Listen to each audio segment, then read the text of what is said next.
All right, it has been almost 2 years since I made a video. I think about 22 months. I actually had made a video one last year and something happened and the phone stopped recording halfway through, so I got frustrated and I just ended up not making a video. But you know, I feel like I have an obligation to all my fans, so here we go. I'll try to make several in the next few weeks. This is our fig tree. I know that in my last video, there's a hummingbird. In my last video, 22 months ago, I pointed out that this fig tree and that I was hoping to get it to overwinter so that it comes out, it leaves out from the stump or the stalks there and not out of the ground as I've always experienced. Well, the first winter, it did what it had always done on my other property, died right back down to the ground, and it grew up again. And I insulated and did what I could with burlap and leaves, and you know, I caged a bunch of leaves in there, and it still did it. So I was pretty frustrated. Well, the mild winter that we had this past winter might have been it, because I covered it just like I had the previous year and had done in my previous property. And for the first time ever with fig trees, I've got leaves coming out, not just from the ground. So I actually should get a very good, and possibly even two, they say, I don't know, 2 harvests of figs this year. So we'll keep an eye on that. So I'll just pan around here. That none of this was here the last time I did a video. That's an enclosed garden right there. It's got screening on it to keep the critters out, and my theory is that it might even keep the cabbage moth out. Again, my previous video, you saw the damage from the cabbage moth. This is my chicken coop. If you're one of my students, I talk about my chickens from time to time in class. We'll come back to this here in a minute. This is what I'm going to kind of showcase today. The shed was not there last time. I did not build that, however. Everything else I built. I built the chicken coop, I built the pen, I built the tomato trellis, I built the garden, enclosed garden. And then this is the old garden. I think what I'll do is just kind of do a video on each one of these elements, maybe 3 or 4 videos in total in the next few weeks.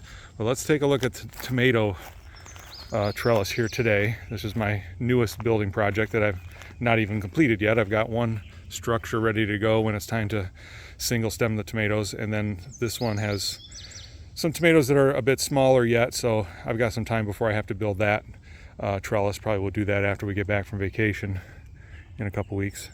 But before I had this caging around it, I was having a discussion with somebody at church who told me he didn't think that the deer would ever go after tomatoes. Well, he was wrong. At least he was wrong about the deer in my area, because in this 10-foot box here, I've got 11 tomatoes, and only this one,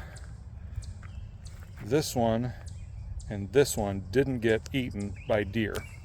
All the rest of them got topped. And you know, if you understand the way I do indeterminate tomatoes, this is a problem, because we try to grow them up a single stem, and they've just been eaten right off the top.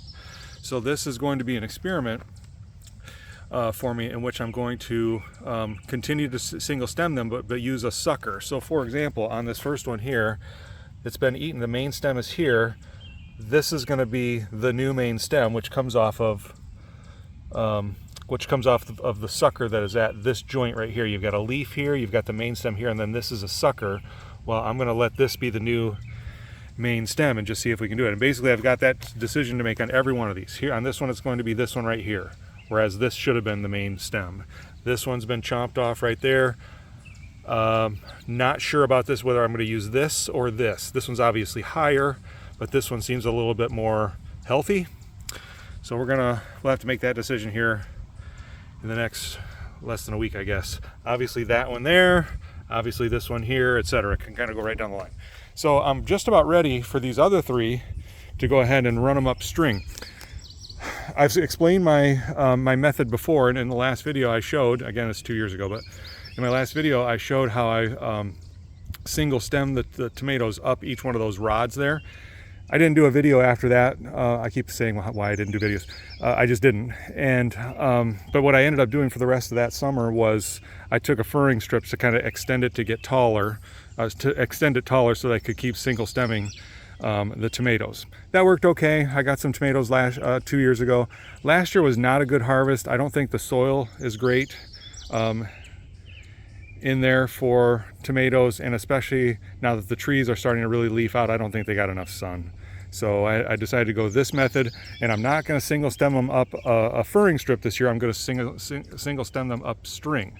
So this thing, if you loosen it like this, you can pull the string down, and I'm going to run the string all the way down to a board that's about to go behind the tomatoes here, and then they can grow up that string. Again, I'm committing to making a few more videos, so I will